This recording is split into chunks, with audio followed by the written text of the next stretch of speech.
Ration card लोक वापस करोचंती कि आमे आमर बढ़ी इनकम से कारणरू इनकम टैक्स रो एवं रेशन कार्ड रो तालमेल कारणरू किछि असुविधा हेछि। आसंता मार्च 31 तारीख जाए सुभद्रा रो अप्लाई अछि। जो मानकु 21 वर्ष आज हेथिवो से माने सुभद्रा रे अप्लाई करि परिबे। तेणु जो माने बाद पड़िचंती से माने 31 परे पुणी गोटे मु कहितली 1-to-1 सर्वे करवा किए केमती रही जाइछि किंतु लक्ष्य हमर समस्त योग्य हिताधिकारी को सुभद्रा दबा।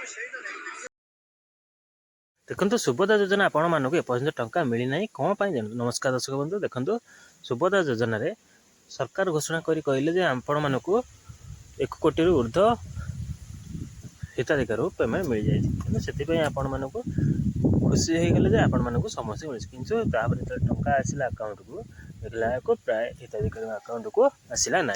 ताले कहीं आसलानी कौन पाई आसलानी ना सरकार एवं घोषणा कर कहते कि जो मैंने राशन कार्ड फेरिया प्रक्रिया चली जो मैंने राशन कार्ड फेरई से दि जाए ना।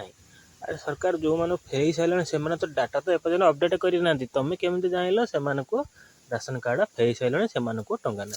तेणु सरकार मिछ कथा कही लोक मानू ठकबार लगी।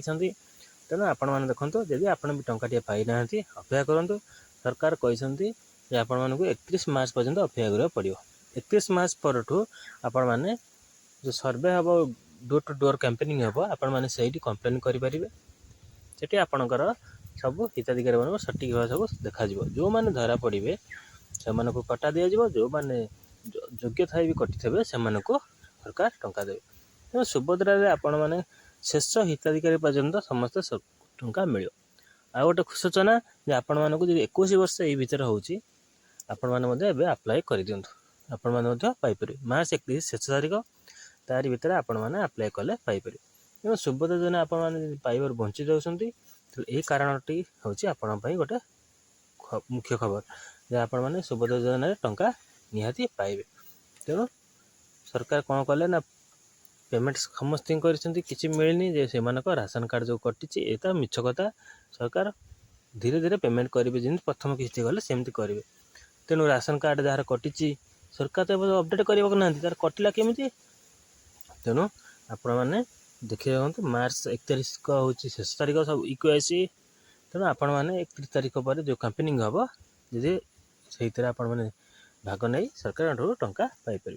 तेणु सुभद्रा योजना आप टंका पाइबा योग्य पाइबे अपेक्षा कराया पड़ो। तेणु ये गोटे अपडेट न्यूज वीडियो भल लाइक करेंगे। आम चैनल को सब्सक्राइब करदे जहाँफल समस्त न्यूज आपको मिले। थैंक यू, नमस्कार।